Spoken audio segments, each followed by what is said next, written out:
In the first 3 episodes, we have made our way along Lake Michigan's coast from Chicago to Washington Island at the tip of Wisconsin's Upper Peninsula, then back down to Green Bay.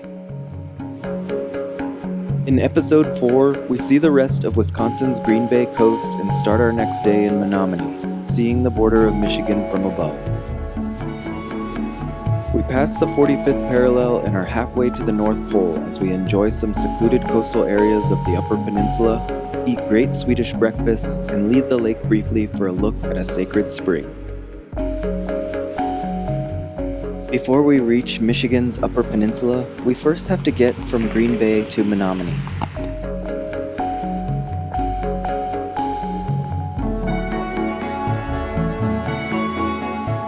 As it starts spitting a little more rain, we are sad to realize that our Lake Michigan Circle Tour is just about halfway over.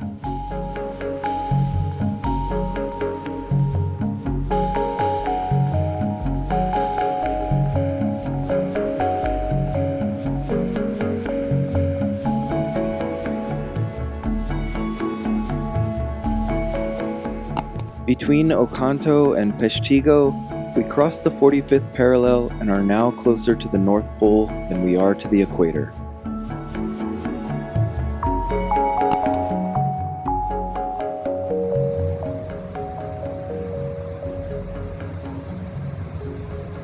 Just before dark, we stop into the city of Peshtigo, which will be our very last stop in Wisconsin.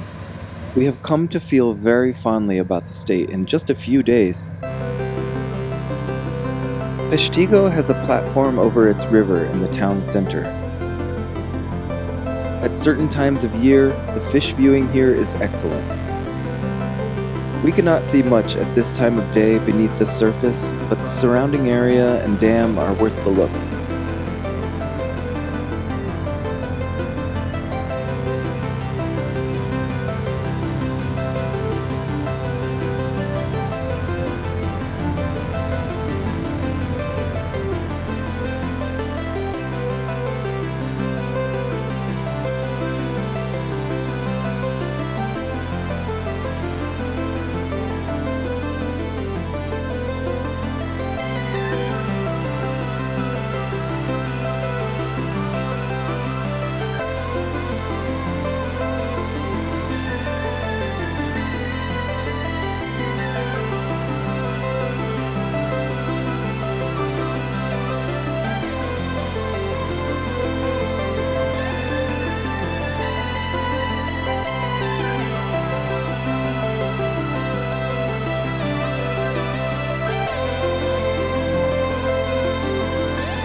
Early the next morning, I drive out as close as I can get to the Menominee Pier Lighthouse in search of sunrise.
I have to cross back into Wisconsin one last time to visit the Menominee post office.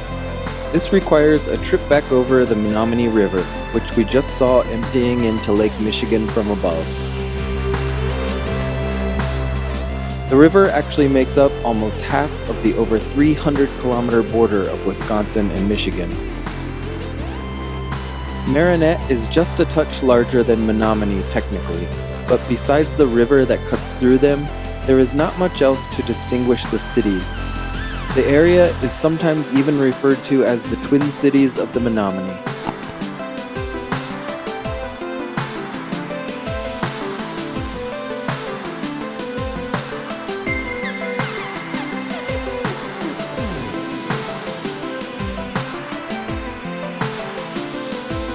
While Menominee is now the first city north of the Wisconsin-Michigan border, these lands on both sides of Green Bay were originally inhabited by the people of the same name. Like many English names of indigenous peoples, this was the name another tribe gave them. The Ojibwe used this term, which meant wild rice people, and referred to their historical cultivation of the grain.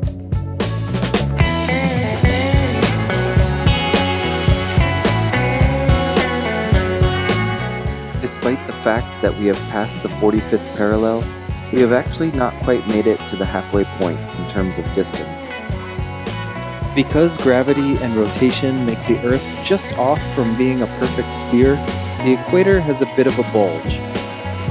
This makes the distances from the North Pole and the equator slightly different to the 45th parallel. Someone has done some math and put a plaque here on Route 41 showing the exact point that is halfway.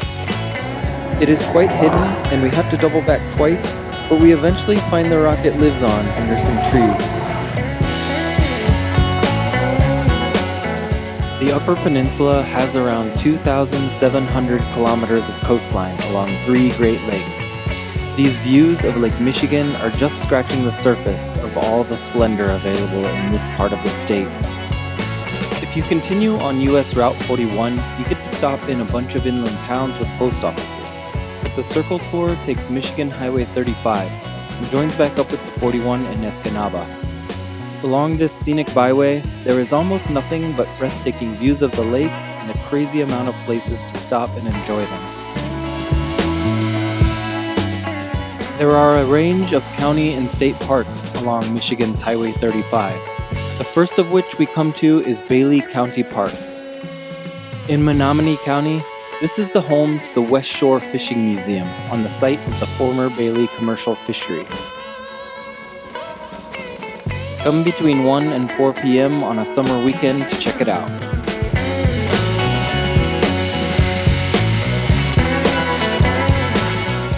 Just a little further down the road is Kitch-iti-kipi County Park, which seems to be popular with RVers.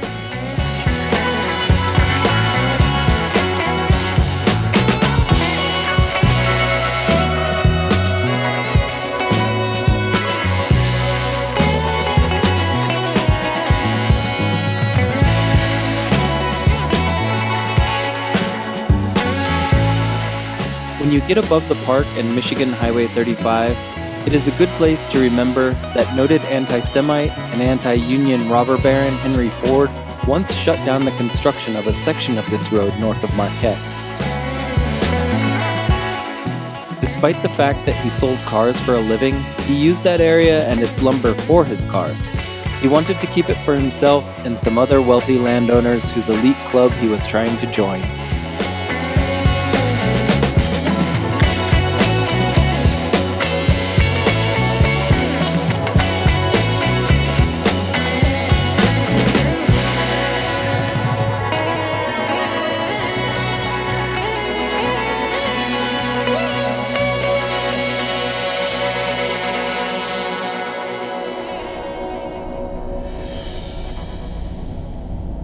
During the off-season, when no one is around, it may be hard to tell, but the gem of this stretch of Green Bay coastline between Menominee and Escanaba is probably the J.W. Wells State Park.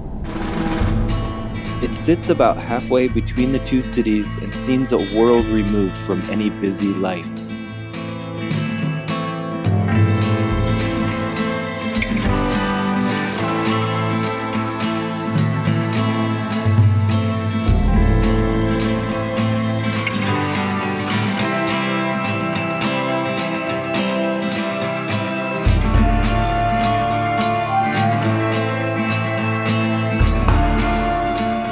While it is unfortunately named after a former lumber company owner, thankfully most of these trees were spared and a good chunk of the park is virgin timber. 7 miles of hiking trails are hidden throughout the trees, some of which are full of color the day of our visit. But it is once again the sandy beaches of Lake Michigan that draw us here.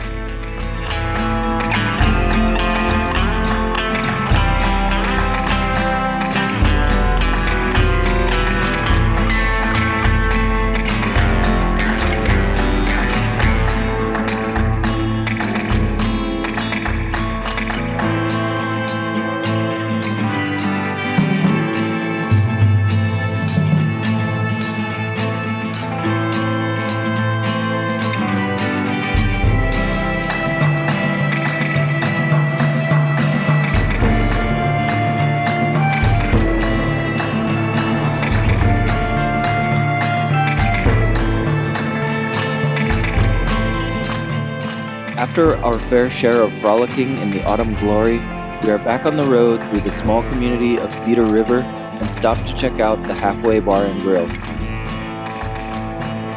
The name is of course a reference to the proximity of the 45th parallel, but unfortunately, Michigan Highway 35 does not quite make it to the North Pole.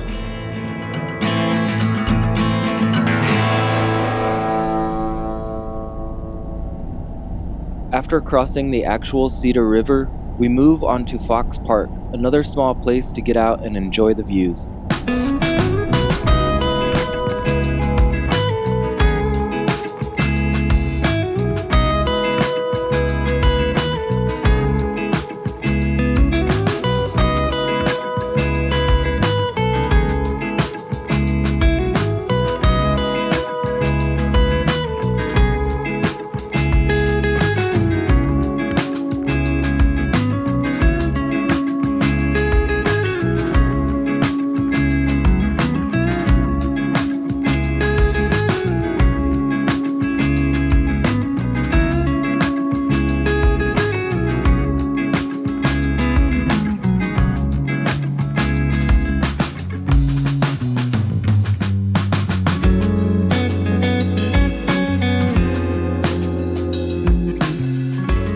Shortly after crossing the Ford River, we drive into Escanaba and head to the waterfront.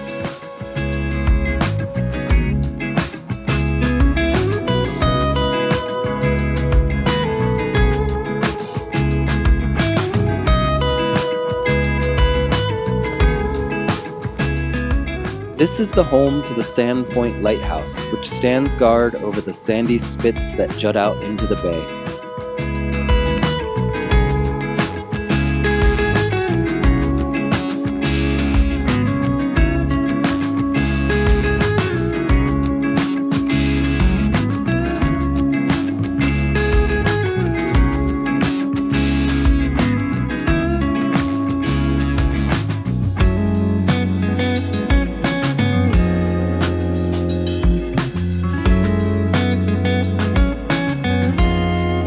It is lunchtime, but we are heading into central Escanaba for Swedish breakfast.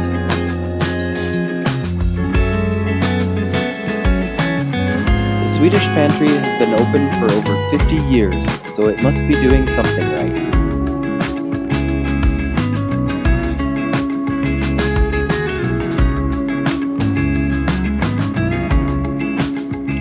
It has been a long time since I have enjoyed Swedish pancakes smothered in lingonberries, and you can order them with a side of Swedish meatballs.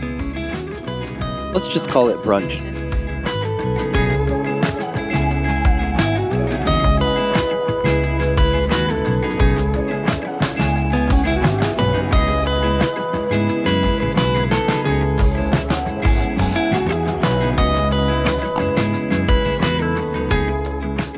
While driving into Wells, just north of Escanaba, I see the water tower has a smiley face on it and want to get a closer look. Ouch! Don't forget to check directly above you before launch. Thankfully, the drone survives the light clipping of the power line.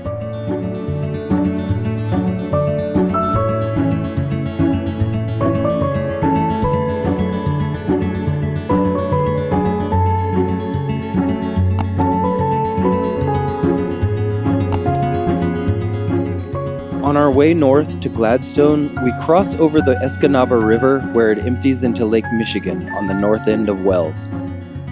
The river and the city use the Ojibwe word for flat rock, referring to the limestone prevalent in the area that the wide river cuts through.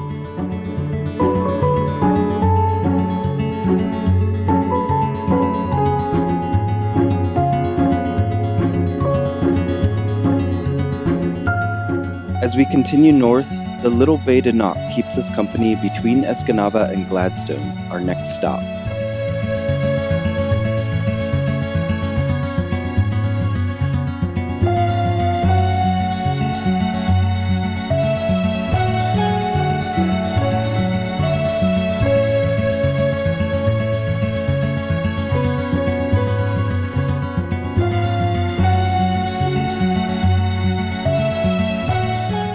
This city of just over 5,000 people has another quaint downtown and a beautiful post office.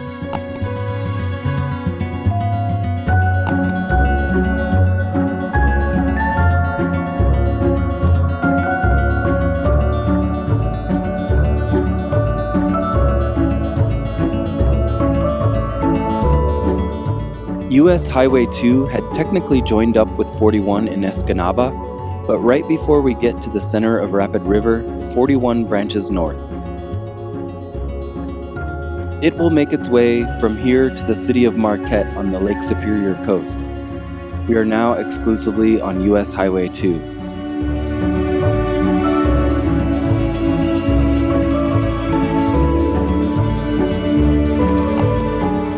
While we have some plans for small diversions, we will stay on it and the Lake Michigan Circle Tour until we get to the Mackinac Bridge in the next episode.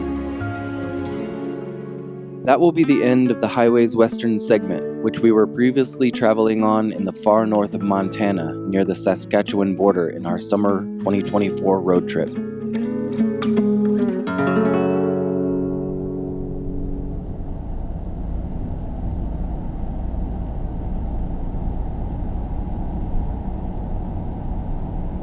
Our final destination for this video will actually take us away from the lake.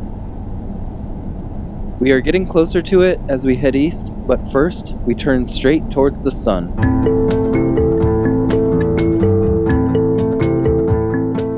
One of our detours off US Highway 2 is south on the Garden Peninsula via Michigan Highway 183. This peninsula makes up the northern boundary between Lake Michigan and Green Bay, and theoretically extends south towards Washington Island in Wisconsin, which we started the last video exploring.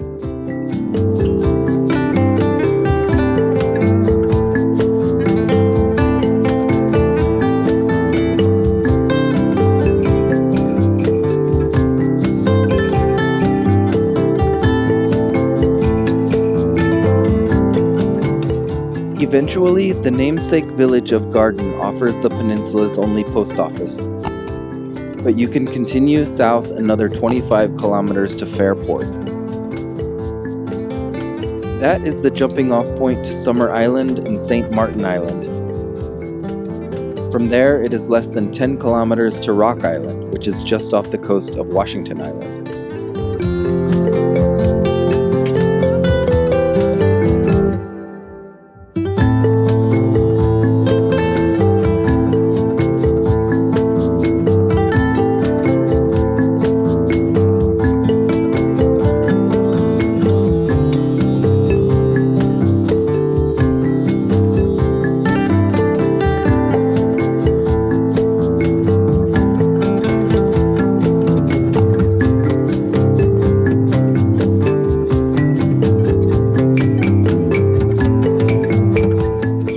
After Cooks, we veer north from US Highway 2 and the Lake Michigan Circle Tour in search of Palms Book State Park.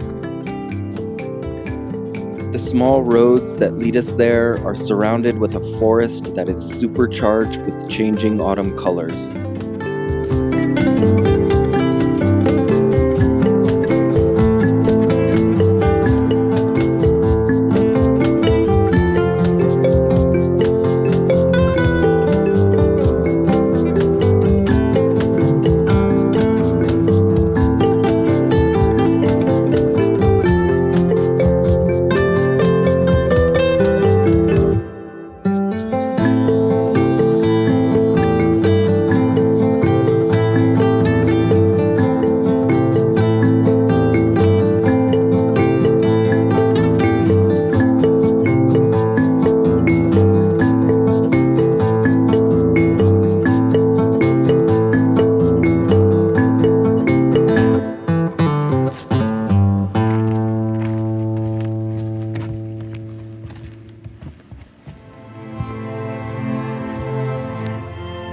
This park is the home of Kitch-iti-kipi, an amazingly emerald pool created from a natural spring.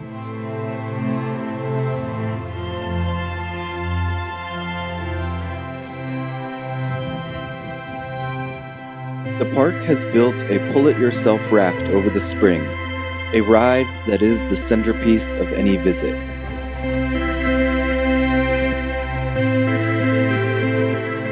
In the center of the raft, a glass bottom allows you to get direct views into the crystal clear waters.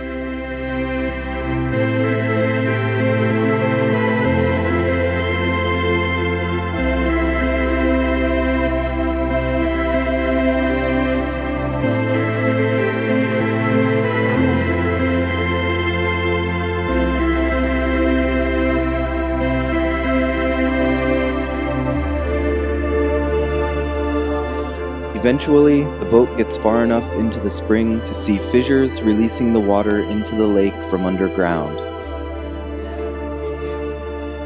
Groundwater is forced to the surface from a massive aquifer at a rate of 10,000 gallons per second.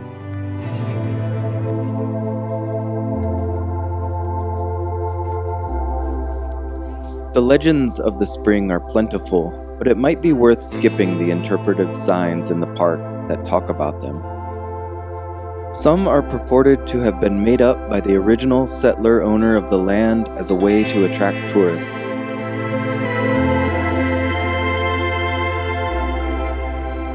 For a more accurate history as told through oral stories passed down within a family, read The Legend of Kitch-iti-kipi by Ojibwe author Carol Lynn Hare.